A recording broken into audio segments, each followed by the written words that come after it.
And a very warm welcome back to Miami Beach Marina, where it's day 4 of the Miami Royal Cup, the second event of the 52 Super Series, and we've been under AP for most of the morning. It's been very, very light, conflicting breezes early on. Stu, what do you think the prospects are for racing today? They sound good. I spoke to a couple of members of some of the shore team, one of the coaches, and they said it was looking good building in the bay, and they were expecting that to carry out to the course, and expecting at least get one race on, and time-wise, maybe two. Here's hoping. Anyway, let's have a look how things panned out yesterday. A good day of racing with Azura holding onto the top of the table, and a good win for Quantum Racing. This is how it went yesterday.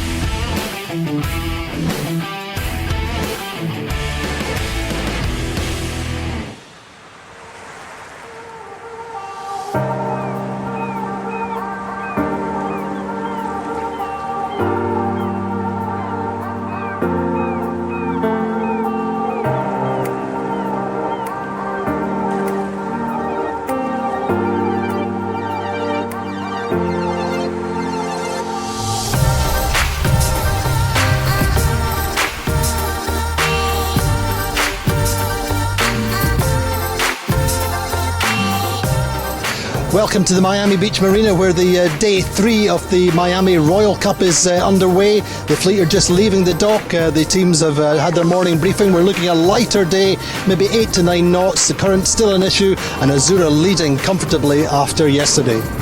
Well, it's been probably the most challenging 48 hours in the history of the Gladiator team, but they have responded, and the red boat is ready to go racing. The shore team did an incredible job. And just we are all keeping our fingers crossed that none of us forgot something. Huge team effort, contribution from everyone, and a massive amount of support from everyone here in the team. It's one of the nice things about being in this fleet. It's how much support you get from everyone willing to help you to get back on the water. There's so many shore teams here with 5 guys, and if we need to borrow something to get us on the water, or we need an extra pair of hands to lift something up, or we need an extra halyard because one's broken, then there's everyone here is willing to help us, and we're willing to do the same when it's the other way around. But it's just that spirit amongst the fleet that is so nice. Well, good to see Gladiator back on the water in time for race 5 getting underway in a very light breeze, bit of a delay, maybe only 5 or 6 knots on the start line. Azura made a good start and seemed to be launched early on in the first beat, but Quantum Racing a little bit quicker, got ahead on the first upwind, and were leading comfortably at the top mark. Azura got round in second. A little bit of a bunch up at the top mark with the several boats undercooking the ley line, light airs, but Sled got round in third, Prevetza 4th, and Gladiator in 5th. That was pretty much the order through the race, with Quantum Racing getting away quite nicely. Azura pulled back at points through the race, got through the line in second, Sled and Prevetza 3rd and 4th. Yeah, it was a tough day. I'm glad the race committee hung in there. We kind of wish we could have gotten a second race in, but once the breeze came in, it was a pretty good race. I think that we had a very nice race. I think the best race sailed this week. I'm very, very happy about how we managed to sail the boat. I think that we did a better job compared to the previous day. I'm very happy. How you said in Miami what we have? We have spaghetti. Yeah, Lamborghini. Yeah, porcini. And cha. Ciao. Thank you, Vasco. Standings after 5 races at the Miami Royal Cup. Azura leading on 8 points, Quantum Racing 19, Prevetza on 19, Platoon on 21, and Ran on 29.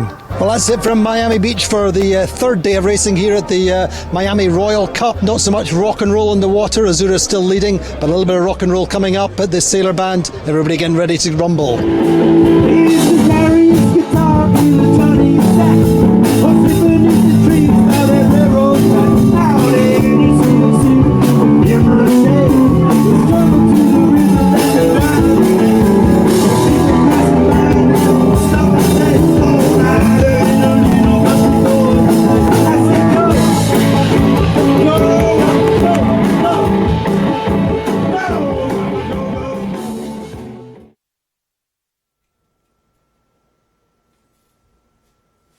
Well, that was, of course, day 3 yesterday. Say one race we got away.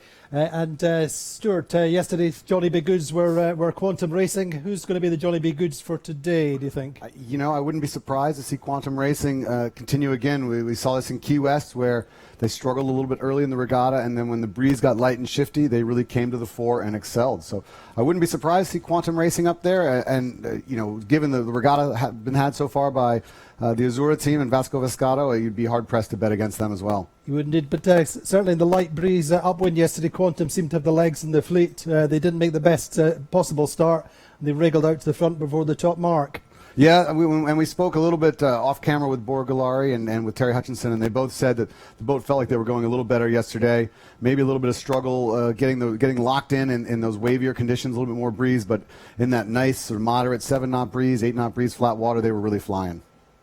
So with AP this morning, and the fleet continues to be under AP, they're going on the water, but it's very light. Not a bad place to hang out, those two.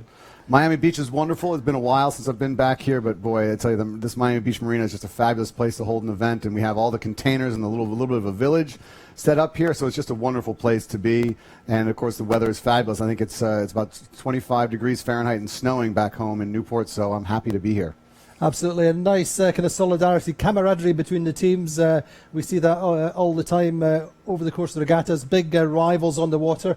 The sailmakers in particular have been busy the last 2 or 3 days, and we spoke with a few of them, just saying that they all help each other out wherever they can. And obviously, same situation with the Gladiator. When Gladiator had their collision, then everybody's pulled out the stops to make sure they get back on the water, and they had a pretty good day yesterday, didn't Gladiator? All things considered, came away with the 6th. Yeah, it was great to see Gladiator up there. They were battling with Sorsha, so two of the boats that maybe have struggled so far in the regatta were up there battling right in the mix, 5th, 6th spots. So that was really nice to see. And for Tony Langley, you know, given the sort of the frustration, the disappointment of seeing that boat go out after one race, it's got to be nice to get a few good results in. Indeed, Stu. Let's have a look at the leaderboard after 5 races. And it is Azura on top with an 11-point lead as Quantum Racing got that victory yesterday, closed the gap very slightly. Provezza then in 3rd on 19 points. Provezza going well, going 3-3-4-4 over the last 4 races. Platoon, a little bit of a waiver yesterday, dropping to 7th. They actually pulled back a place on the last run, so they have some work to do. Ran Racing on 29 points. Perenasek 31. Sled, a good day for them yesterday in 3rd with 35 points. Allegra, Sorsha and Gladiator. Gladiator, Stu, just explain the situation with the redress for Gladiator. Very, very simple terms, please. Sure. So we'll do our best. Because Gladiator was not at fault in the collision that took them out, they were given redress, which means they get average points. The reason you're seeing a DNC 12th there for the fourth race is the jury decided you can only get average points for as many races as you've sailed. So they've only competed 2 races, but when they complete a 3rd race today, hopefully, they will get average points for that 3rd race, the 4th race in the regatta. That's going to knock them down a little bit. So that's a bit of a floating point system there for Gladiator, because as their scores change, as they get better or worse finishes throughout the regatta, it can change their average and can really have an impact on their score. So we can see them move up or down quite a bit. Well, hard to move down from where they are right now, but they hopefully will be moving up for them. Good point. But anyway, let's hope Gladiator have a good day on the water. Meantime, Quantum Racing, as we've said several times over the course of the regatta, this is the first time that we've seen Bora Gulari on the helm, and it's been a little bit of a learning curve for him, Stu, hasn't it? It's not easy to step into this high performing team. It's a huge challenge, yeah, for sure. And the Quantum Racing is one of the most established teams, tremendously professional. And to step in there, no matter how confident you are in your skills, you're going to feel a little bit of pressure. And I think that with the struggles they had on day 2, I think Bora felt a little bit like he let the team down. So I think for him, great relief to get a good result yesterday, and we'll see if he can continue that today. And we spoke a little bit with Ed Reynolds in particular about the reasons for bringing Bora Gulari in. I mean, obviously they have a huge choice. The world is their oyster in terms of potential helmsmen. And hopefully this is Ed Reynolds. We spoke with him about Bora Gulari. So Ed Reynolds said the hot seat for Bora Gulari. I mean, what was the choice? What was the reason behind this choice? Well, when we knew Ed was moving to the Gladiator team, the word got out that we were going to be replacing Ed on the boat. So, a number of people, obviously, I think the team's attained a status level. A lot of people were interested. So, we tried to look at it, and, part of the thing with the quantum racing program, we have a number of agendas. It's not just here to win sailboat races. We do a lot of product development. We promote quantum. The Super Series is very important to us. We think it's an important segment of sailing. And a lot of the same people have been in this fleet for a long time, and I know a number of the owners really would like to see a little bit younger, maybe another broader demographic. And, when you look at what Bora's done, he's sort of the millennial, kind of face of the millennial crowd in sailing, and more of a foiling guy, and a lot of people that, follow Bora really probably don't have a big connection with the Super Series. So we thought from a sailmaking standpoint with Quantum, he represents a number of products that are really important to us. He's a very competent sailor, and thought that we would bring a younger demographic into the team. He's also an aeronautical engineer. He's a really smart guy, a naval architect, aeronautical engineer. One of the things with a Moth class, he did a lot of his own development, and he's on top of things, and so, we figured Bora, he's got enough competency that we could get him up to speed here. There's not a lot of places anymore for pro helmsmen in the bigger boat monohull classes right now for those guys to get out there and ply their crafts. So, we looked at this as we knew it was going to be a little bit of challenge, not because he's not a great sailor. He is a great sailor, but he just doesn't have a lot of experience. And this is one of the few places to get this kind of experience. Percent in the hot seat. Then it's just about the small nuances on the starting line in particular, isn't it? For sure. And I remember speaking with Bora down in Key West, and one of the things he was trying to get a handle on was how far the boats coast in the pre-start, and managing that sort of that run time, the speed build, and also how you bleed speed if you're a little too early. So he said that was going to be interesting, and he said it was one of the things he was trying to observe in Key West. But and again, it's across the different wind ranges. He may have had a chance to learn a little bit in the up to 20 knots. Now we're way down in 6, 7, 8 knots, and it's a different animal completely. A different sea state, different animal for sure. So he's got some learning, but if anyone can do it, he can. I mean, absolutely. The Moth world champion, U.S. Olympian, he knows how to sail fast boats. Indeed, and as Ed Reynolds was also saying, a naval architect and an aeronautical engineer, he brings a lot to the party. He sure does. I think those who have followed Bora's career remember a couple years ago when the foiling Moth was just coming into existence. He was one of the guys out there machining his own parts. He was heavily involved in a project to build a wing sail for a Moth. So this is a man who knows the intricacies of sailing. He's not just a good helmsman. He's a talented engineer as well. One of the activities for the shore crews, are one of the main roles among the shore crews, is the sailmakers. They really are the keeping the engines of the boats running, if you like, the motive power. They've been quite busy through the last few days. We've seen a few spinnakers blown, and there's been quite long hours for the sailmakers. We spoke to some of them over the course of today, just talking about their work through the last few days. My name is Gwenal Le Guen, and I'm living in Palma. And you're a sailmaker And I'm a sailmaker from Provenza. And tell us, how's your workload been here at this particular regatta? So until yesterday was easy, but yesterday they break a kite on the only race yet from yesterday, and I had to repair during all the night. What does that mean, really? That means they break the tack part during the hoist, and that means they come here with 2 pieces of sails with the tack completely ripped, so you have to put back again, put some new cloth, sewing, and racing again. And how's your workload been generally at regattas? Are you getting more and more sails to repair? Well, most of the work is the spinnaker repair, because when they rip it, it's a long time to repair it. It's around, can be 6 or 10 hours. It's like a big rip. Yesterday, for example, I stayed maybe like 6.5 hours. When everybody else is partying? Sorry? Everybody else is partying then, and you're working. Yeah, yeah, exactly. So was a lot of team as well yesterday, like run, they break a set as well. So the guy was sewing until this morning. But yeah, it's our work, you know. And there's a solidarity between the sailmakers from each team, or are you all friends, or are you rivals? We help a lot. So when we see some guys working with the sails, we just asking if they want more cloth or if they need more help or some material. No, it's really friendly work. And are you an independent sailmaker, or do you work for a sailmaking company? Or? No, I'm a freelance sailmaker, and I also follow the Provezza team for all the season, and I'm also sailing as well on other projects.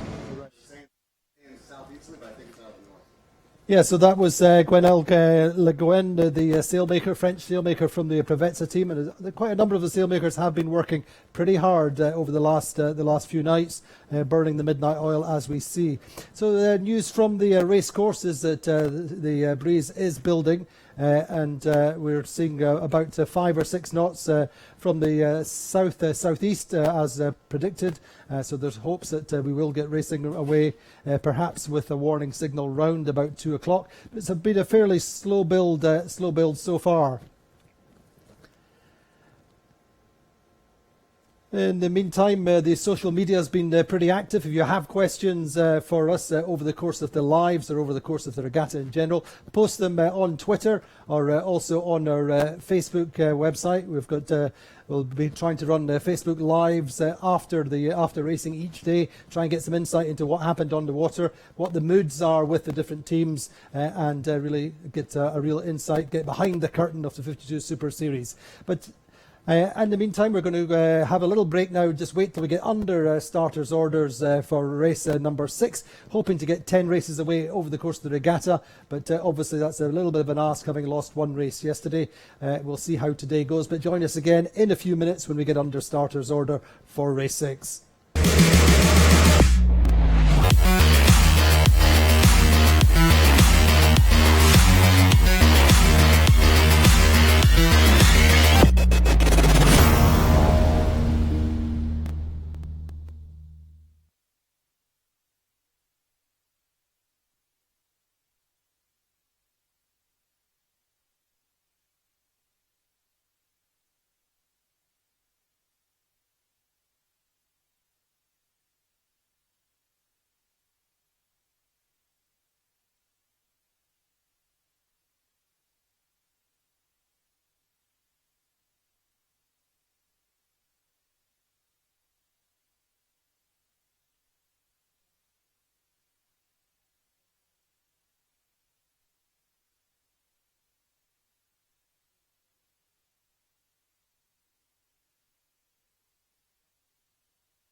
Welcome back to Miami Beach, where race number 6 is under starter's order, so we're less than a minute from the start. We're going to join Stuart Strilley on the start line. Everything ready to go. Stuart.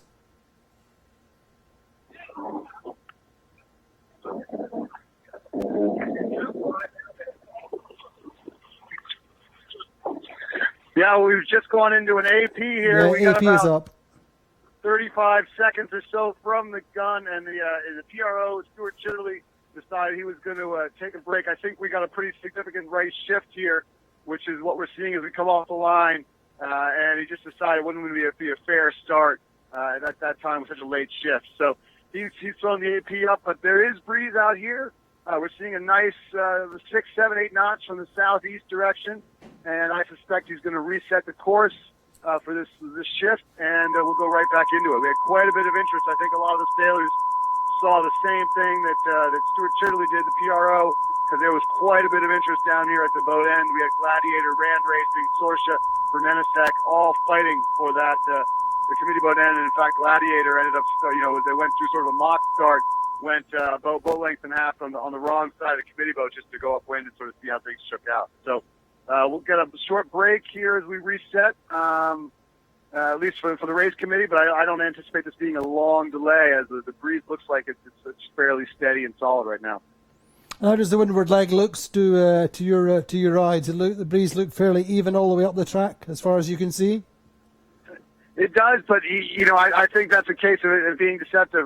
We spoke with everyone yesterday, and they said it's a very tricky race course, and it may look fairly even and consistent across the course, but I don't think that's the way it's going to play out. There's going to be a lot of holes and shifts and puffs up the way, and the teams that connect them the best are going to be the ones that get to the top mark in first place.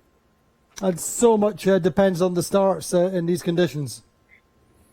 For sure, and you can see it right there. I think Pravetta is probably one of the happiest people about that general recall. They were down at the pin end and got a little slow, got rolled by sled, and they just could not get going again. In this light air, it's a real challenge to get these boats up to speed, even with as much sail area as they have. And you really have to be careful about how much you bleed away in a pre-start, because if you get stuck in a little bit of a down cycle for the wind, or if someone's on top of your breeze, it can be impossible to get back. And as there goes down, the PRO has lowered the AP flag.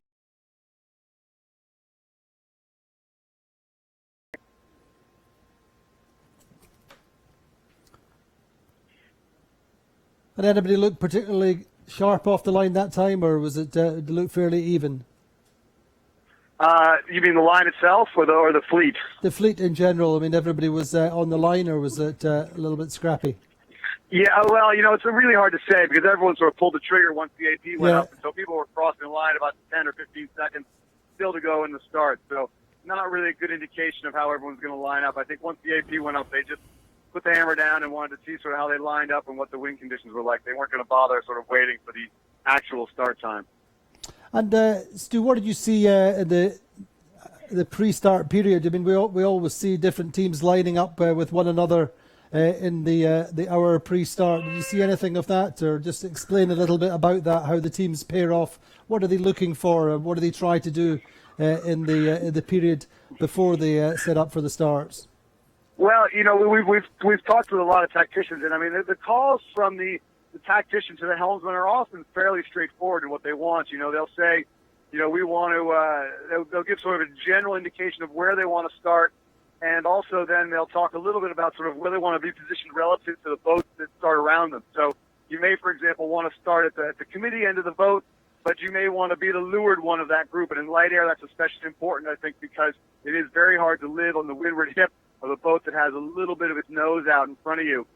You may also want to control the boat from leeward, so you may want to win the pin and, really own the left side. And we've seen Azura do that a number of races earlier in this regatta where they have won the pin and just controlled that left side of the course and not let anyone sort of get there ahead of them. So there's a lot of things. I think in that last start we saw, you can hear the 4-minute gun go there. Last start we saw a number of boats up here, Gladiator, Sorsha, Rand Racing, all sort of battling for the committee boat end, and they were mixing it up quite a bit. Rand Racing in particular was on port tack until about 35 seconds to go before the start. Meanwhile, some of the other boats seemed to relish a little bit of freedom. Quantum Racing had themselves a nice lane in the middle of the line. and down toward the pin. We mentioned Sled having themselves a pretty free run, and it may not be the favorite end, but if you can get off that line with good speed and no traffic around you, that's sort of a top 3 start, and then you have to sort of look what you can do with that. And the situation that Bora Gulari is in, or the Quantum Racing team are in just now, what would be their general strategy in this situation? They don't want to really be going boat for boat on the line unless they really feel they need to, on the basis that we know they have good upwind speed in these light conditions in flat water.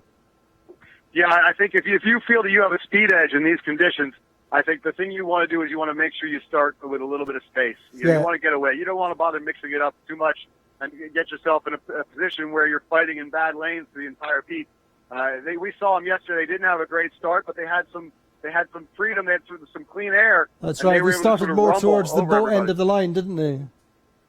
Yeah, and a little bit late. I mean, not a great position, but they sort of rumbled, and they were able to sort of get on top of all the boats that went to the left side. Yeah. And they were in control of that pack halfway up the beat, and they dictated when the people tacked back toward the middle. And that's a very powerful position to be in.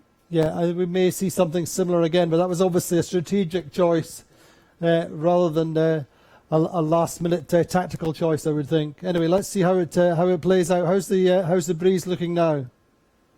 I think it's right here. It's very right. It's right on the edge of saleable for sure. This is 6 knots right now, maybe 7, but I highly doubt we're seeing a lot more than that. So these boats, set up for maximum power. You'll probably see some of the crew sitting leeward at times, if not all the time, and really a tremendous amount of focus on precise adjustments of the sail trim and minimizing the amount of steering you do. Every time you turn that rudder, it's a little bit of a break, so it'll really be sort of vital that these helmsmen don't oversteer the boats in these conditions and really let the sails work and the foils work. So we were looking at Sorsha a few seconds ago, Peter Harrison's team, in their first regatta of the 52 Super Series season with Nick Ashley up at the back of the boat. They had a pretty decent day yesterday. They hung tough once they got themselves into a good position and had the speed and the fortitude to stay there, didn't they? They had a reasonable result for them. It kind of gets the monkey off their backs, if you like. Yeah, for sure. I think when you got to get out there and you think everyone else has got a little bit of an edge because they've been sailing more than you, it's tough. And I think you just want to get out and show that you have what it takes to hang with the fleet. And then once you know that, once you have the confidence that you can sail with them and don't have to try anything crazy to get past them, then you can sort of work on pecking your way from 5th to 4th and 3rd and all the way up to the podium. So, Stuart, we're just coming up to, there's 36 seconds to go. Talk us through the start then, the last half a minute before the start of race number 6. Yeah, so we got quite a crowd down by the pin. 3 boats down there, Sled, Gladiator, and Brenenicek, all battling for that pin end. A little bit of a contrast. I think Platoon is going to win the boat end here very comfortably. Sorsha, Azura, and Provetz are all going to have fairly clean starts up toward the boat end, but the pin end is very crowded. We've got a Gladiator doing circling about. They were too early, so they're going to be a little bit. Now we've got the boats go off the line, and boy, that was early. I wouldn't be surprised if we see someone over the line there. Yes, we do. I see the X flag up there. It's an individual recall. You might see Quantum Racing heading back. They were poked out quite a bit. They look to be a little bit exposed, especially they were sort of the first of the boats among that lead group. Oh, well, maybe they're clean because there's a boat behind them going back. So it looks like, oh no, and there's Quantum turning back. They are over. You can't see the sort of blocked by Platoon here. It just seems to be stopped. We have another boat going back. So I would guess that Sled that's down there, maybe a leg that's turning back. So at least 4 boats are going to be struggling through the starting situation here. I see Sled and the leg ray both down there, both fighting to get back up to speed.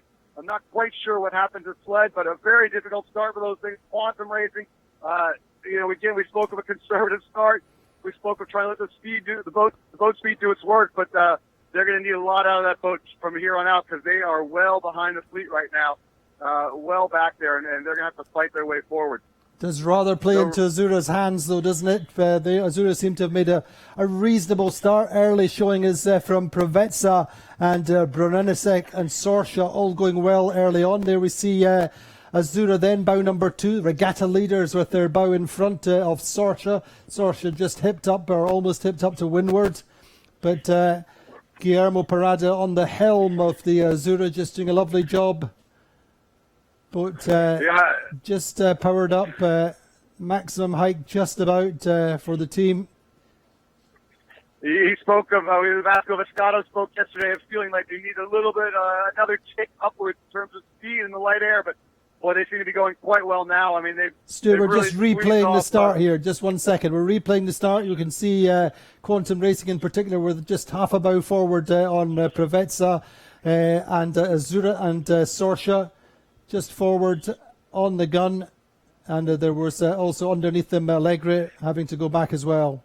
And Rand, they were all blanketed down at that pin end of the line. But here we are back live watching Gladiator. Gladiator had a pretty awful start as well. We're late and had to cross on port behind the fleet, so they're working out to the right just now. Meantime, Provezza and Azura seem to be fairly even on the leaderboard on the virtual eye just now, looking just now at Gladiator. Gladiator nicely powered up, but have got a lot of work to do after that start. Is the first upwind of race number 6 at the Miami Royal Cup. We're on day number 4. Azura leading the regatta. Azura have made a fairly solid start in the top 3 off the start line. We have about 6 knots of southeasterly breeze, flat water, and we're looking at Tony Langley's team on Gladiator coming out to the right on this first beat. It looks like they've picked up a little bit of breeze out here, and the Gladiator boat seems to be going a little bit better over the last, 30 seconds or so. So maybe stepping into a little bit of pressure up here. Hard to tell what the favorite side is, but I'd say right now they are moving a little bit better than they have been. Platoon along with them over here on the right side, and of course. Meanwhile, really a struggle for the boats in the back. Allegre and Quantum still looking quite slow back there. Just don't have the wheels right now that some of these boats have over here on the right side. Yeah, we're just looking across the fleet. Our angle, our transit shows us just going round the bow of Gladiator across to Azura and Provezza, and certainly our shot would tend to confirm what you're saying. Gladiator going quite nicely. Yeah, it's good to see all the crew out hiking. No one down to leeward, so they do have enough sail power, enough horsepower in the sails to get the boats going. I think that's also a function of flat water. These boats, the hull shapes are so slippery that when they're not bouncing through waves, these boats can just accelerate and create their own wind, create the apparent wind they generate upwind by just going so well. Really helps power the sails up and then put a little bit of heel in the boat. So do appear to be going well. I still like this right side at the moment in terms of wind speed. Tough to tell the angle, but relative to what Azura, even Sorsha in the middle, I think I like the speed being shown here by the Gladiator team. Yeah, Sorsha lying 4th on virtual just now. Rand Racing, or the virtual shows them up to 3rd or 4th as well. They've clearly got some breeze and managed to wriggle off the start line. But we're still looking at a battle between Azura and Brunellasek for the leadership just now. Our high shot from the drone showing Gladiator and Platoon have split away from them, but Ed Baird, the tactician on the Gladiator, clearly likes this right side. It's the best he can get just now. Seems to be digging into a little bit of a knock perhaps. Bow just coming down momentarily. We'll see whether they stay with that. Yeah, and the virtual now showing again, as you say, to this right side. They had such a terrible start, but they really do have good wind pressure on this right side, going fast. And we'll see setting up for the tack just now, Stu. Yeah, I think you recall that ships maybe has come in here, and now they have an opportunity to head back. And we're not far off the ley line. I don't think they're at it yet. We got a ways to go still, but this is a good chance. I think when you get this far separated from the fleet, you're looking for any excuse to point back toward the middle and reconnect with the fleet. There's no reason to sort of string it out too far on the first beat, especially when you have 4 or 5 boats that struggled off the line and are well back. You don't want to give those positions up with a rash maneuver this early in the race. Yeah, they're going well at the moment. Certainly top 3, top 4. Just lost a little bit through that tack, a little bit of bounce there on the gentle swell. but it's a 1.45 mile windward leg, relatively short, compact course for a 5 to 6 knot breeze. So it could be reasonably busy for the top 2, top 3, top 4 boats at the windward mark. As you see there on the screen, if you have questions, do post them on Twitter at hashtag. Their hashtag is 52 Super Series. We'll try and answer them over the course of the race.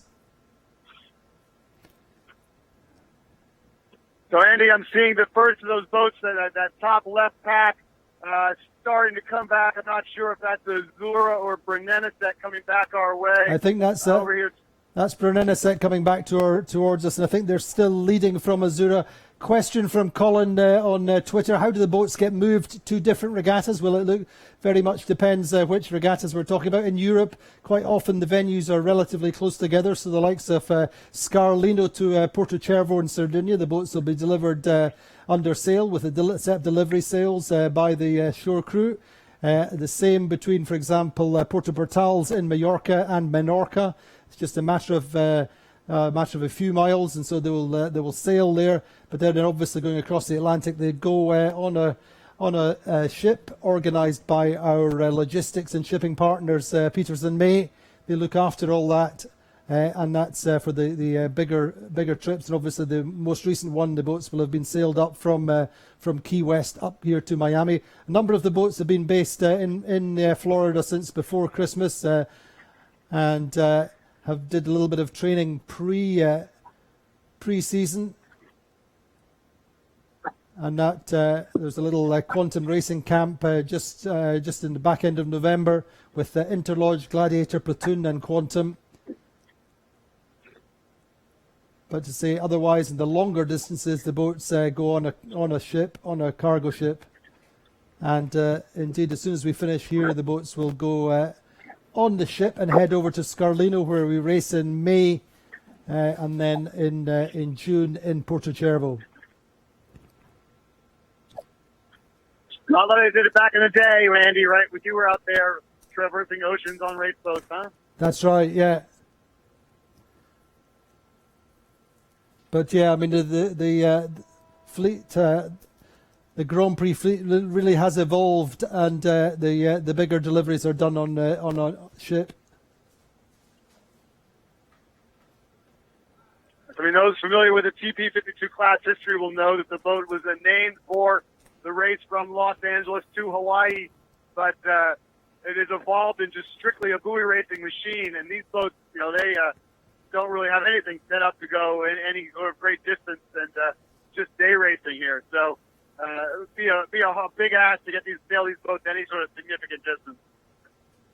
Certainly in the current form, but they are when they tend to be sold out of the fleet, they get strengthened and IRC'd and do some of the middle distance offshore races, the likes of the Fastnet and the Sydney Hobart, things like that. There are a number of the 52s then go on to do things like that, and the Caribbean 600, but they are turned into more offshore moded boats, obviously. Yeah, well, they're tremendous platforms. I think anyone that's had a chance to sail these boats will agree. It's the size is really, really great. It's sort of a nice size where it's not overwhelmingly powerful, and but the boats are really a great tool for sailing. When you get on board, you feel like you've got a boat that you can really push and will sort of push you to your limits, whether it's inshore or offshore. So it's no surprise these boats are now well into a decade plus of existence and still viable as race boats. They are really a great sort of size range and a great platform for sailing. So just looking down the first beat, just watching Gladiator crossing ahead of Quantum Racing. Quantum still have some work to do. They're presently in 8th place after having to restart over the start line early, and that cost them tens of seconds to get back. And meantime, Azura just keeping a cover on Prevezza just now. Azura in the top 2, top 3, that's all they'll be wanting to do. Obviously, they'd love to be leading, but I think Vasco Vascoto will be just keeping it nice and tight, sailing the fleet And as he said yesterday, or as Terry Hutchison it was said yesterday, as soon as they got in front, it really was a relatively simple case of covering, keeping between themselves and keeping themselves between the mark and their opponent. Andy, I'm watching Gladiator coming across here, and they're about to sort of enter the sphere, the orbit of Azura and Prevetta. It looked like they're positioning themselves quite well. In fact, they're going to roll into attack here. I think they're going to be about, if not in front of Azura there. So things are working out on the right side there for Tony Langley and his team. That's right. We've just seen them tack just underneath Azura, I think. Just will lead out towards the starboard tack ley line. But we have only 5 or 6 meters between the two of them on the virtual. Just looking at the virtual now, pretty much bow to bow. Platoon have got themselves up to third, or second or third, just coming out as we see towards the starboard attack ley line. Platoon look to be over it just now. Ran Racing coming in from the left of our screen, pretty much on ley line. Sorsha going well once again. We're talking about the offshore potential of these boats. Well, Sorsha, until recently, or until last winter, was still kind of dual moded, could still race in some of the short or middle distance offshore races. I think they did the Caribbean 600 last year, or relatively recently, and did some Caribbean racing, and that's where they came from. They were successful in the Caribbean before they came to the 52 Super Series. But as you say, Stu, the British flag of, actually it says Sorsha now leading, but Gladiator also in the mix, third or fourth.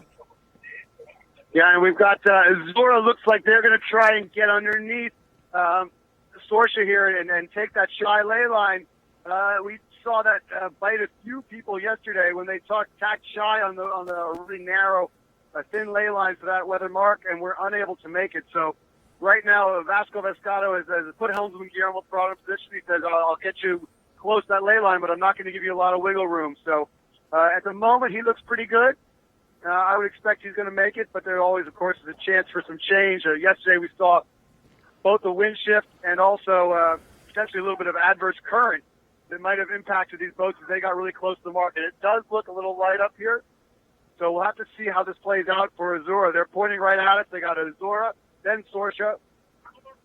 Then we've got Azura, Sorsha, then Platoon. And actually right now here comes, as I say that, coming across is Brunetesek, and they're going to put themselves right into the mix here. Top 3 positioning for Brunetesek. Looks like they're going to go underneath Azura. And then we'll have to see what they want to do with Sorsha. So a big duck here for Brunetesek as they carry across underneath a number of the boats. Prevetta also going to be in the mix. And, Sled, Quantum Racing, they pulled themselves back. I mean, they're not going to round necessarily in a significantly better position than they started with, but they are within striking distance. So some nice work for Terry Hutchinson and Bora Gulari just to stay close. Stu, yeah, we're just watching Azura just approaching the windward mark. Guillermo Parada just bringing the bow down. So Azura in first place at the windward mark. Yeah, Sorsha coming around in second here, very close, a boat length between the two of them. And then we've got Platoon underneath them.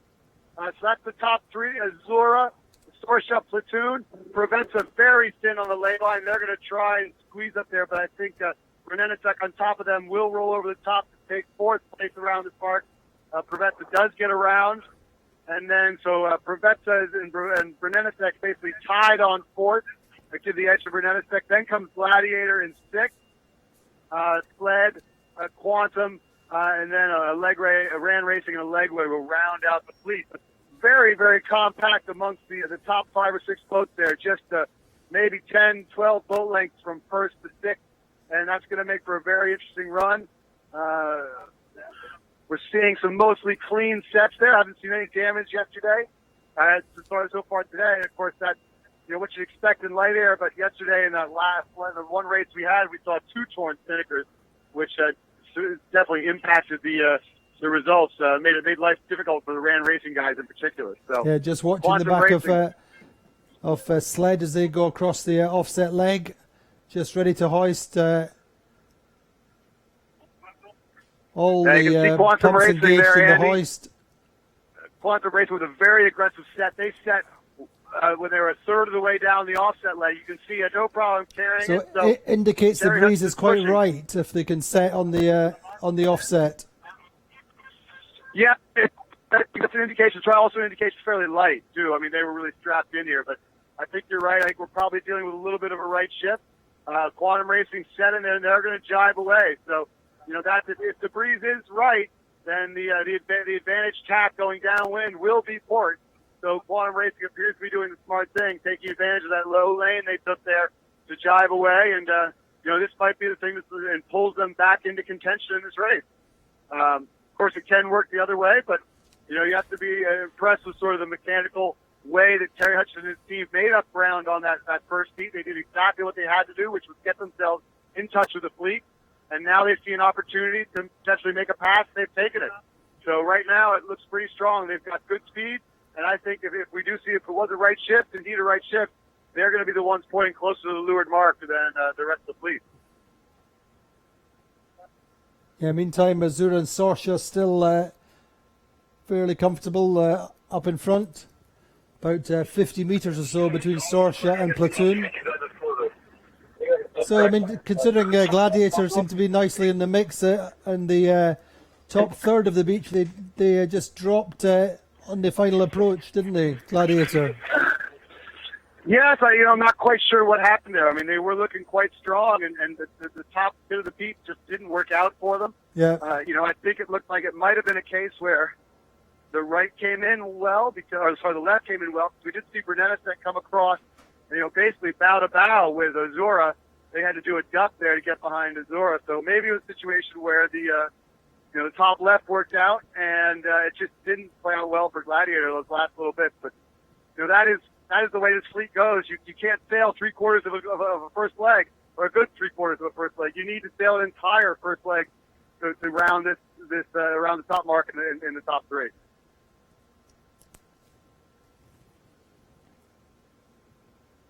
So otherwise, so Quantum then the only boat to have jibed away to the left side, looking downwind. Rest of the fleet carrying on starboard jibe, led by Azura, Sorsha, and Platoon. Yeah, I'm thinking, Andy, back to something that was Tony Ray, the tactician on Provetta, told me yesterday. He said there was sort of a consensus among the fleet that there's some extra pressure in the top left-hand portion of the course, which is why you often see the fleet parading en masse along that starboard ley line away from the windward mark. And, that's sort of playing out right now. We've got 9 boats. No one, with the exception of Quantum, has been willing to jibe away. Now, of course, the breeze is a little bit different from yesterday, and you can't always depend on exactly what happened yesterday happens today. But if they do think there's a lot of extra pressure up there, then everyone's sort of unwilling to leave that ley line, and you'll see some of those boats pushing out there pretty hard into the corner before they come back. Again, plenty of opportunity for Quantum to sail by themselves, and of course, if you do pick wrong, it can be tough because all those boats are going to have better breeze if that's the case. Quantum, we're just looking at them just now. Sue seemed to be rumbling downwind quite nicely. Nice wake, nicely powered up, going quite well. But Virtual still shows them in 10th place.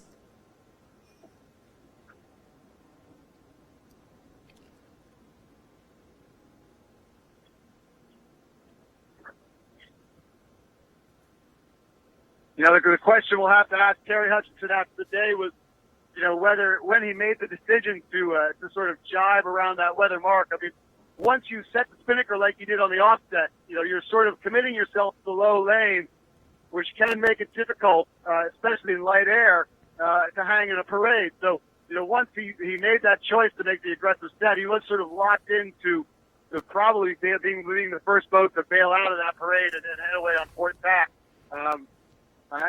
Terry's generally the sort of person that thinks these things well ahead, so I don't think he would have made that call for the aggressive early set on the offset leg unless he was confident that he wanted to also jibe shortly after they rounded the mark.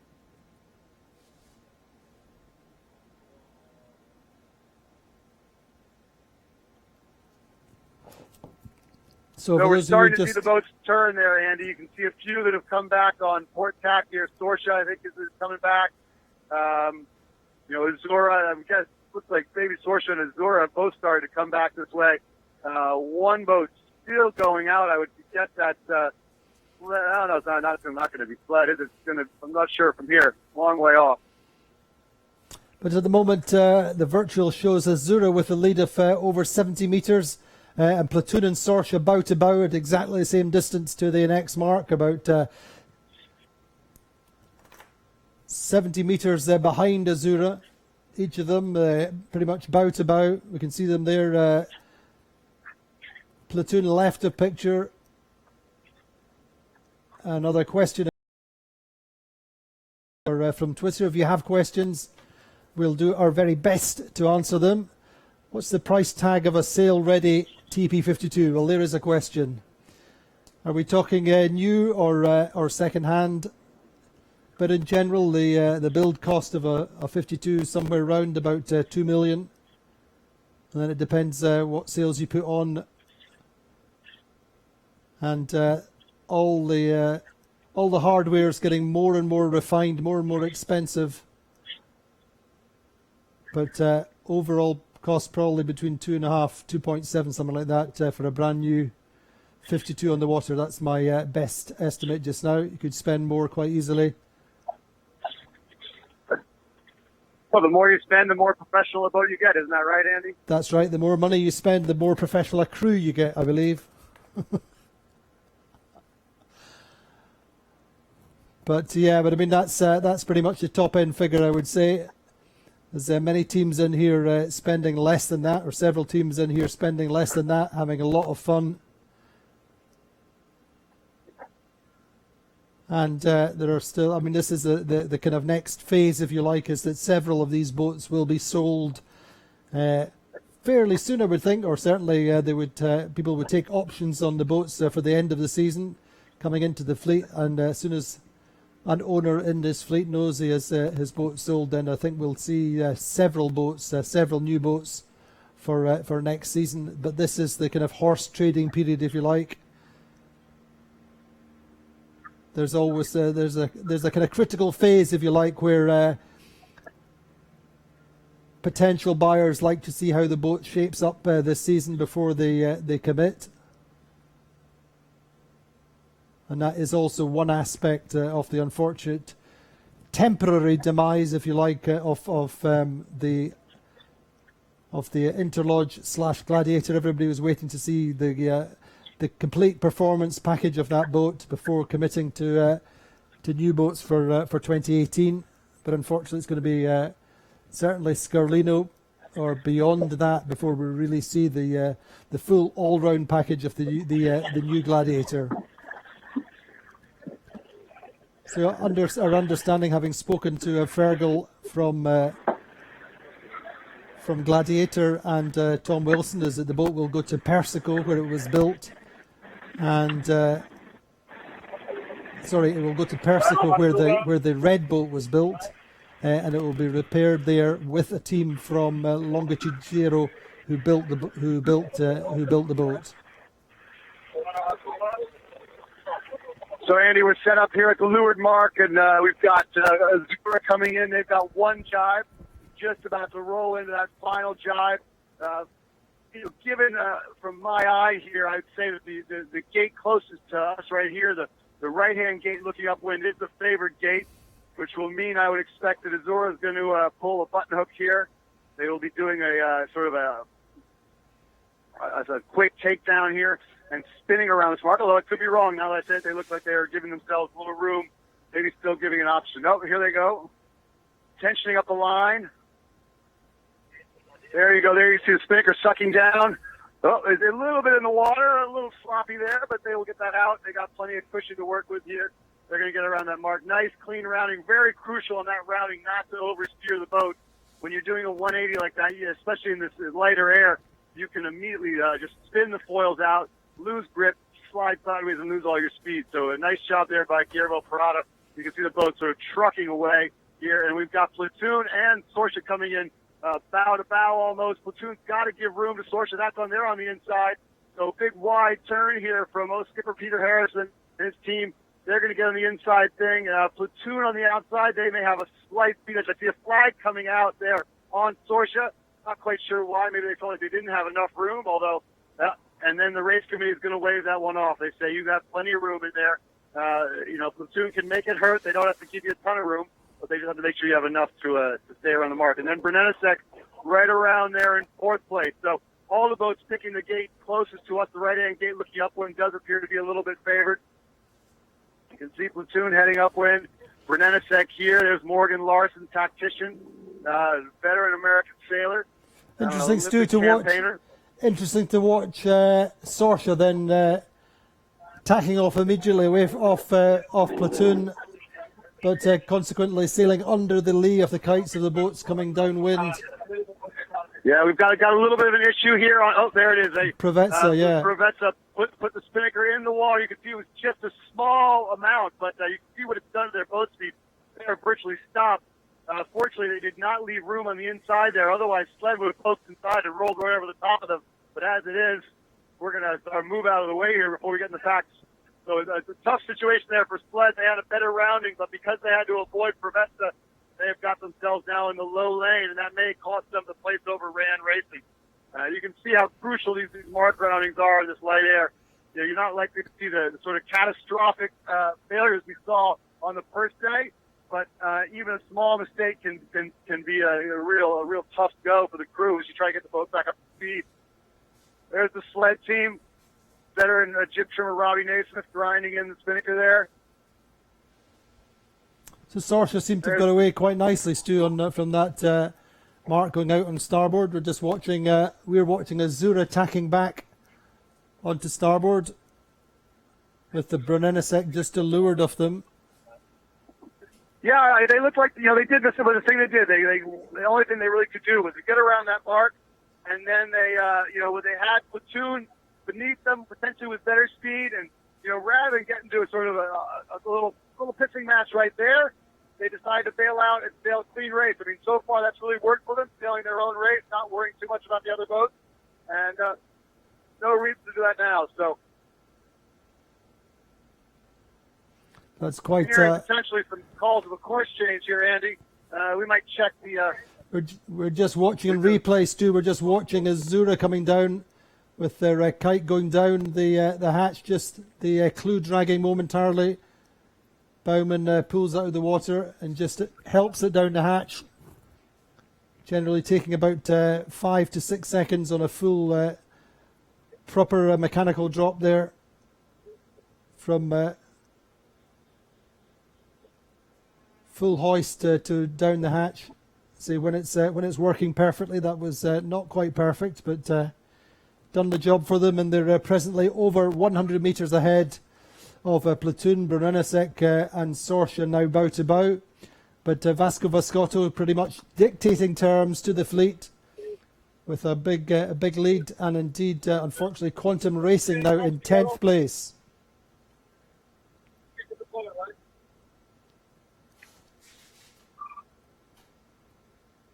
Platoon working to weather of Sorsha, more towards the right. We saw them splitting at the leeward gate. Or Sorsha, I think, going round that left-hand mark, looking upwind and going out to the left. May just have lost out a little bit to Platoon.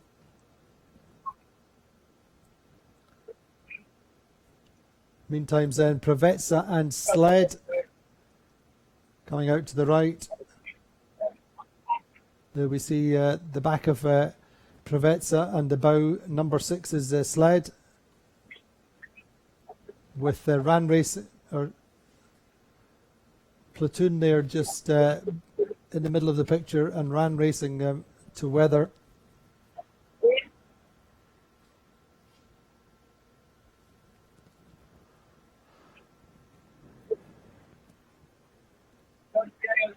So we're seeing the right side here work out so far on this speed.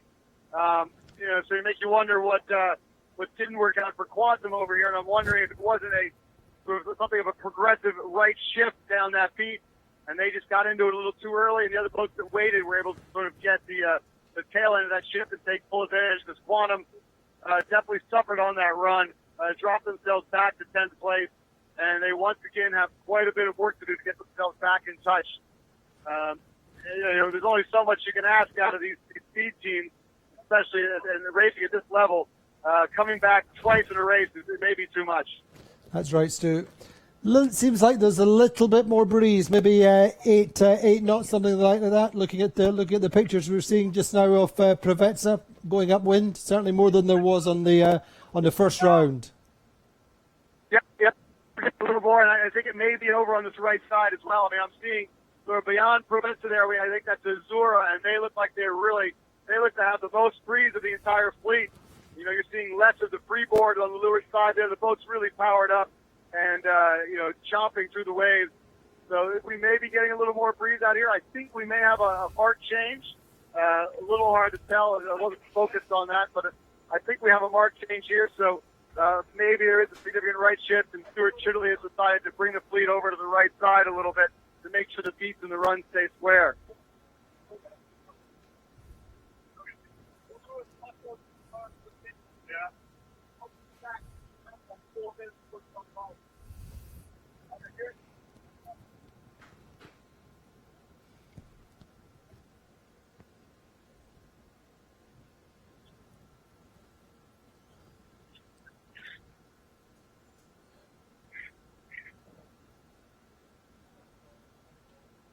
So we're on the second beat, leg 3 of our 4-leg course, race number 6 at the Miami Royal Cup. Racing, of course, hoping to get a couple of races in today. It's just before 3 o'clock local time. You'd like to think if the breeze stays, that should be possible. And at the moment, Azura with a decent lead. Watching platoon tacking, Sorsha there to leeward, the middle of the picture. So Preveza then steady in 5th, Brunelesek just in front of them in 4th. But this is a pretty punishing point situation for Quantum just now in 10th. They got themselves up to 2nd with that win yesterday. This really does strengthen the position of the Azura team, winners at the back end of last season in Cascais. Dominant as last season.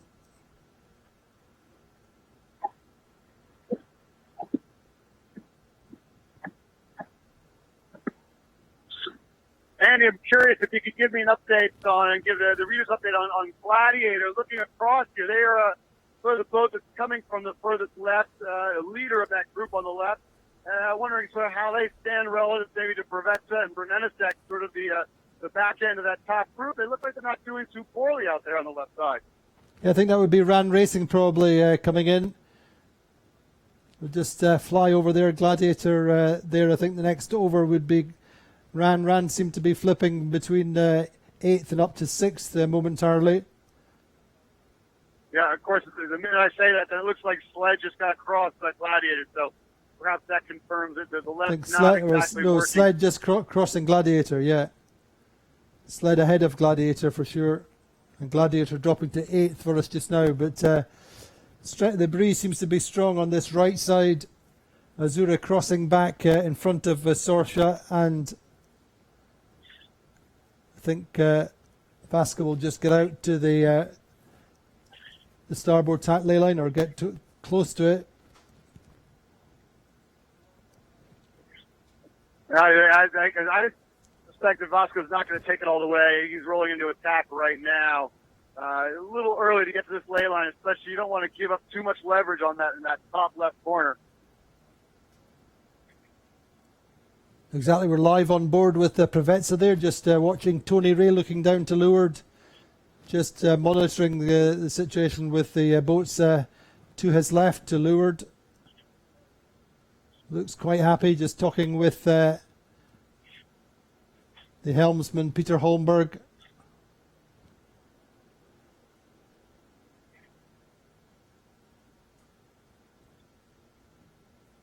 Big Guy Reid calls the breeze more often than not on board Preveza. Just keeps the information coming to Peter Holmberg and to Tony Ray, just as the pressure builds and falls. So the battle just now is for second place, really, between Platoon and Sorsha. Brunenacek a further 20 metres or so behind Sorsha. Azuro's leads dropped very slightly. It was over 100 metres at the leeward gate, but just now it's really about keeping a cover on the fleet. The next two boats, Platoon and Sorsha. Platoon just to leeward, and this is a covering exercise, playing defence, as Stu likes to call it. Just shepherding the fleet upwind. Yeah, I think Vasco Vescato, he knows that. He mentioned they felt like they needed a little bit of work on their speed and light air. If this race being an indication, they found maybe a little bit of an extra gear. And when you feel like you're going well and in tune in phase of the shifts, no reason to do anything crazy. So I think you'll see as we see Sorsha and Platoon have tacked over here, and you see Vasco Vescato and Guillermo Prado roll into attack. They're going to just again stay between the man and the hoop. It was Jerry Hudson's line yesterday. They're going to bring that up and just to sort of lead these guys around the mark. Looks like, I would think Brunenacek here seems to have taken control of second place. Yeah, there goes Platoon into a rather large duck, so they must have thought they just couldn't quite squeeze across the bow of the Russian boat. No need to risk it when you're in the top three, especially on the second leg. There's not a tremendous amount of gain. It's just a spot there. So, another thing, I think Platoon, in talking with some of their team, they felt like they haven't been the fastest boat in light air. So to be up here in the top three and string together a couple of light air results, good light air results, I think will be a real confidence builder for that team. We saw them sail well in Key West. Obviously out of the gate really strong, and then down the stretch they just faltered just a little bit to fall back to that melee for second through seventh.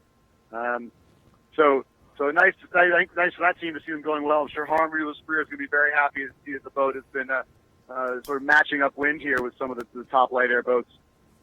Indeed, Stu, but also credit to Morgan Larson and the team in Brunenacek are having a steady race, just picking off boats, sailing the shifts nicely, sailing fast, getting themselves up to second place. They've got through Platoon and Sorsha. Yeah, it's been a long regatta for Brunenacek, right? We've seen them show this before. Great speed, good decisions around the course, and then one fatal error has undone them. So, and that's been the case for a number of races. I think if they'd had without some of those self-inflicted wounds, they would be right in the mix for second, if not higher, in this regatta. You can see Azura going around here. Very, very comfortable lead of a couple hundred meters, I would suspect. They're going to have the spinnaker set and drawing before I think Brunenacek gets to the weather mark. So, very solid lead for the Azura team. It's going to be hard for them to fritter that away. All right, so here we go. We're going to see Brunenacek coming around here in second place, followed by Platoon, and then Peter Harrison and Sorsha. Great race being put together here by the Sorsha team. Real confidence builder there. So there goes Brunenacek. They're around in second. Platoon back of them by maybe 2 boat lengths, and another 2 boat lengths with Sorsha. That's the top 4, and there's got a bit of a gap between them and fifth place, which looks to be now sort of a battle between Preveza, and it looks like Proveza's going to be fairly comfortable across coming in there in fifth. As we'll see, we'll get on Sorsha there as they go. It's a great sort of graphics job on that boat, of course. There's a nice sort of graphics competition between Platoon and Sorsha. Really good to see the owners step up in that way. So here comes, as we turn back here, if you guys will turn back this way, I think towards the, back towards here, as we go. Oh. Yeah, we're just watching the back of Sorsha. Sorsha go round the offset marks too. Good race for them, just chasing Platoon, but also credit, as I said, to Brunenacek.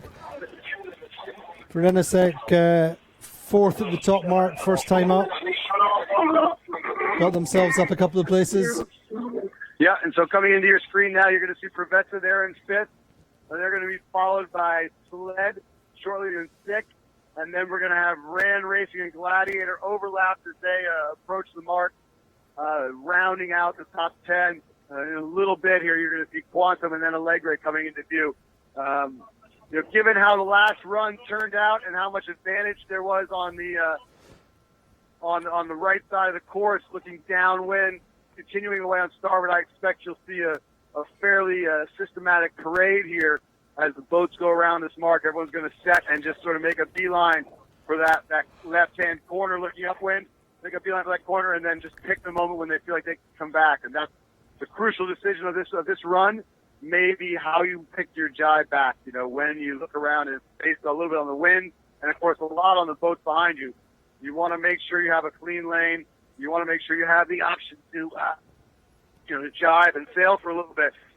Too many maneuvers on the run will put you in a bad spot. So, Stu, just a few words about the RAN Racing Team performance so far this regatta. We're at race number 6. They're very much mid-fleet, considering in Key West they're one of the top teams. Had one or two little mechanical problems. They lost their kite in the second race, wasn't it? They ended up with an 8th in that race, and then had another problem yesterday with their 10th. Yeah, well, I guess again another kite problem. They ripped the tack right off the kite on the hoist. They weren't in a great position to begin with in that race. They struggled a little bit there, and were sort of in the second half. And then once they tore the kite, basically they was relegated to last place. So a tough regatta so far for Rand. It is a Vrolic boat, and the conventional wisdom is that those boats are a little bit sticky in lighter air. But you would have expected maybe they would have had a chance in the heavier air to jet away. I think that we can all make a bigger deal of that, and I think that maybe is something that plays into the psyche a little bit, is sort of thinking about the strengths and weaknesses of the design. These boats are all so close, and I think if you sort of match the performance of these boats comparative even to a more standard one design class where everyone comes with the same mold, you probably see that there isn't much of a difference. I think these boats are all very close, and the designers have found that the differences between the boat are very small, little nuances.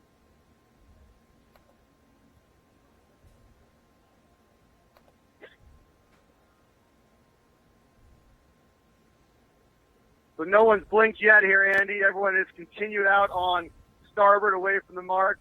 Azura with a comfortable lead. They should have the freedom to do what they want. I don't think anyone's going to really be able to threaten them from this position unless they can pull a really nice puff or a shift in the middle of the track. But I think the real battle is going to be Sorsha between Bernenestec, Platoon, and Sorsha, and we'll see which one of those guys decides to jibe first and how you call that ley line. This is where the navigator and tactician really are working together to determine how close to the ley line they are. The helmsman is trying to maybe sail a little bit lower at times, give themselves a little bit of separation from the boats behind, and enabling that when they jibe that they can have clean air heading away. Because in this light air, the wind shadow cast by these boats can be 6 to 8 boat lengths long, and if you get stuck in one of those wind shadows, you're going to see yourself dropping some places potentially.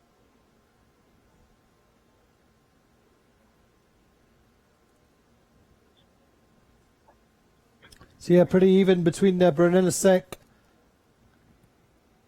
and Platoon. Sorsha on the leaderboard. Bernenestec 172 meters behind Azura. Platoon 217 and Sorsha 273. Then a bit of a gap back to Preveza.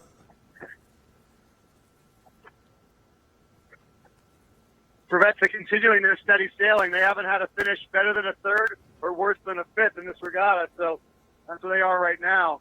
I'm sure they would love to break out of that rut and break out of that groove though, and get themselves get a win or a second, and maybe see if they can separate from that group of boats that appears to be fighting for second place in this regatta. At this stage, you think you're going to be depending on Azura to make some significant mistakes if you'd like to see a chance at winning the event. With the way they're sailing and the way they're positioned in this race, they're going to be really hard to touch. Indeed. Maybe we could have a very quick look at the projected points table after this race as it stands just now. Maybe our friends at Virtual Eye could show us that, but for sure Azzurra extending their overall lead. Quantum will lose out slightly, and as you say, Preveza, nice and steady, I think, would move up to indeed second. As they're projected the points table, Azzurra would be on 9 points, a 15-point gap to Preveza, and then Platoon would be on 27 points, Quantum on 28, and Brennesek 32. So things very, very much moving in the Azzurra direction as we look into the final day of racing tomorrow. I think we'll get probably one more race today. Well, that's a nice gap for the team from Azzurra, which came to this regatta not having won a race this season and having underperformed, you would have to say, in Key West. They really do have the bit between their teeth just now. Getting some a flurry of jibes here on the water. Andy Azzurra was the first to go over. I don't think anyone's too worried about that. Gladiator, who was next, they were the broke away from sort of the backpack. And then you had Sorsha, Platoon, and Brennesek all jibing virtually in sync. So they've all, no one's sort of giving anyone any leverage there. The two look like they're in actually a more pressure than maybe we've seen to this point in the race. The boats look like they're going along quite well. A little bit of heel to them, and maybe potentially again some of that right shift coming in as the boats sort of seem to be pointing down toward the finish a little bit. Indeed. Meantime, then Azzurra closing to the finish. This would be their third win of the regatta so far. Have finished no worse than second, as say 9 points from 6 races. That's pretty impressive numbers, Stu.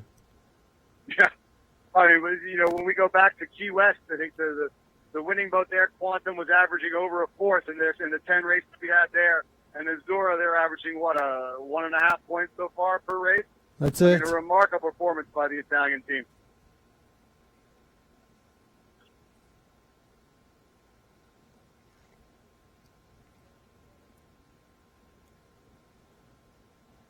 But we know that, we speak often about the teams that underperform at one regatta or perhaps have a very bad final day. In the case of Preveza, another heartbreak in the final day. They were in contention and didn't perform to their best in the last day, and they come back, they work so hard, they debrief, they look at their weaknesses and come back stronger the next regatta, and I think that's certainly the case just now for Azzurra team and also in particular also for Preveza.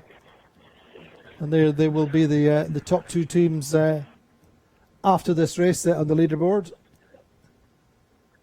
Yeah, so, if you think of the strategy that you need to bring into one of these events, someone goes out and pulls a regatta the way Azzurra is doing right now, there isn't much anyone else can do about it. I mean, if they continue to sail the way they've sailed so far, they're going to win this regatta going away, and they're going to head over to Europe with a handy lead the overall standing. But I think you have to look and say, as they've all said, our goal is to come out there and get fourth, thirds, and fourths and fifths. You get a string of those together, you'll win some regattas. You'll be on the podium in others, and at the end of the season, you'll probably be right there for the overall standing. So, someone like Preveza's been able to do that. You got to hand it to him for having a steady regatta so far, avoiding any potential issues. And even yesterday, when they tore Spinnaker, the crew was able to get things rolling again and not cost themselves any spots. They were fourth when they tore it, and they were fourth across the finish line. So some steady sailing here by that team.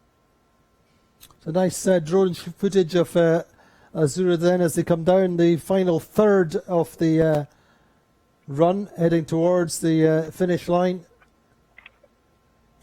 So then the 2 sister ships built from the same mould, Brennesek and Azzurra first out of the mould, and then Brennesek came a little bit later.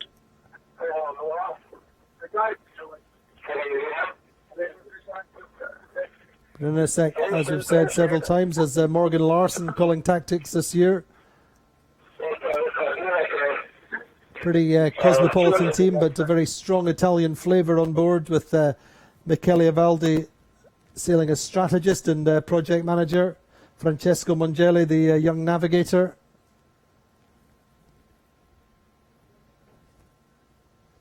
And really one of the features of the Azzurra team is that they really have stuck together. They make hardly any unnecessary crew changes unless they're forced on them by domestic issues or that kind of thing. That's been one of the fundamental philosophies of the Azura team, and they're over 200 metres ahead as they approach the finish, heading for their third race win here in Miami at the Miami Royal Cup. Sometimes it's in the ability, as you say, to come back from, if you feel like you didn't have the best regatta, you know, with a team that's been together and trusts each other and likes each other, it can be so easy to rebound from a difficult day. I think we've seen the same thing from Quantum Racing numerous times in this season so far. As Azura is closing in here, they've got probably about 100 meters to go to the finish. They're going to be right on that pin end, which does appear to have a little bit of a favor to it. I think that something to watch as we get some of the closer finishes will be the boats shading toward the pin may have half a boat length of advantage in terms of that end of the line being a little further upwind. So there they go, across the line. Great race by Azura. I mean, they didn't put a foot wrong there, and they're going to walk away with a win and extend their lead. So the great sailing continues. And we'll look back a little bit behind here. The Brenenasek, this is going to be the race they've been looking for, I think, all regatta. A solid performance. They may not have been first around the windward mark, or even in the top 2 or 3 around the windward mark, but they've steadily worked themselves back into it. They look like they've got their sights set on that pin too. They're going to come in there, and then we'll have probably Platoon sliding in behind them. And we expect to see Sorsha coming in here with a very solid fourth for Peter Harrison and his crew. So we can see there is... Hey, we're just watching Brenenasek coming through the line, Stu, just in the next couple of seconds. Yeah, there they go. They're getting across there. We have a nice drone shot, just nice high aerial shot of Brenenasek coming through the line. Vladimir Lubomirov's team, Russian flagged, supported by Gazprom. And then Platoon coming through, bouncing back from a 7th yesterday. Yeah, and then we've got Sorsha. They're going to slide in here. It's going to be Peter Harrison's best result of this young season. I'm sure that team's going to be pretty excited about how they were able to put this race together. They were, they took advantage of a good start, played the first beat well, but then they were able to hang, and that's, probably the most comforting thing, or the thing they're going to draw the most confidence from, is the fact that when they were up with the top boats, they didn't get dropped, didn't get passed, and didn't find anyone sliding past them. And there goes, you can see Provetsa now diving down toward the line. They're going to claim a 5th. Solid result, as you mentioned. I think if we look at the overall standings, that will probably bump them up to 2nd. And then Sled will be sliding across here in 5th. So still a battle back here behind them. A Gladiator, I think they've got a comfortable handle on 7th. But then we've got Allegre, Quantum, and Ryan Racing that are all fairly close to one another. And it's going to be a bit of a battle to see who gets the 8th place here. And, you don't often get too excited about that, but a point is a point, and you can want to get it tape wherever you can. So we're just watching Gladiator, then the Red Hull, Tony Langley and his team. 2nd day back with a red boat. And coming through the line now. Yeah, right now, Grand Racing, they're soaking down. The kite is just hanging there. They're just going to drift across that line. They're going to make it. They're going to take 8th. Quantum diving, Allegre diving, going to be very close. I believe it's going to be Quantum by maybe a quarter of a boat length. So Quantum's going to get 9th. Allegre will get 10th. Very, very, very tight.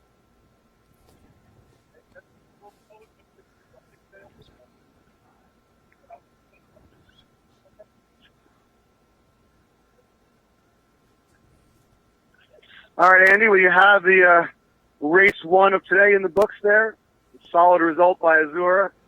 Some nice sailing from a couple teams that we haven't necessarily seen up there too much this race. Brenenasek particularly. Platoon solidifies their position in the top 3, I would suspect. And Provetsa as well with another steady race. That's right. I think Provetsa and Platoon would end up on 24 points and 27 points according to Virtual. Platoon getting 3rd, Provetsa 5th. And then Quantum on 28th. So Provetsa in 2nd, Platoon 3rd, Quantum Racing on 28th, Brenenasek on 32.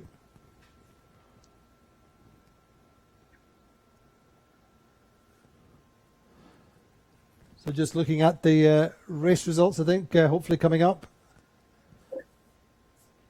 on our long.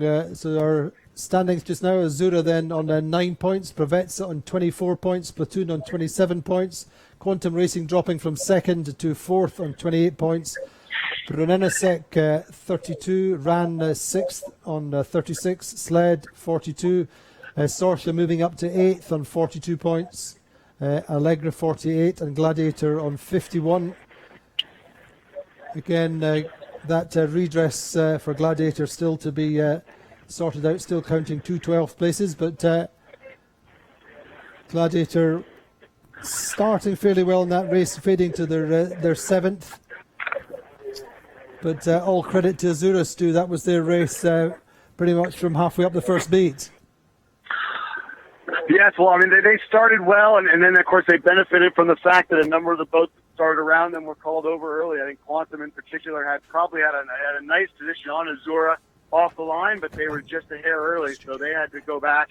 And once that happens, the entire lane clears up for you, and next thing you know, you've got a clear racetrack, and give Vasco Vescado that much room, and that team, the veteran team, they're gonna make it hard to get past them, and that's exactly what they did. They sailed very solidly from there on out. I think for the other teams, the Gladiator team looked good. They had it going well until the last 200-300 meters of that beat, and then I have to replay the tracker there to see sort of what went wrong for that crew there. And I think Quantum Racing, of course, they ground themselves back into position at that top mark, and then it was the decision to jive away on that run, which I think really sealed their fate. They just couldn't come back again. Indeed, just waiting for to roll into the next start. I think, Stu, if you can still hear me, looks like the breeze is staying up. We shouldn't have too many problems rolling into a second start. I know you're not the principal race officer. That is true. We share a name, and of course the proper Scottish spelling, but I will leave those decisions up to people much more qualified than myself. But yes, the breeze looks just as good as it was when we started, perhaps even a little better. Water's looking just a little bit darker. And so I think we'll be right into another race. Good. Well, thank you very much, Stuart. We will wait, and I think we'll have a little bit of a break just now, and join us again in a few minutes when we go into race number 7 of the Miami Royal Cup on 52 Super Series TV, powered by Quantum Sales. Join us again in a few minutes.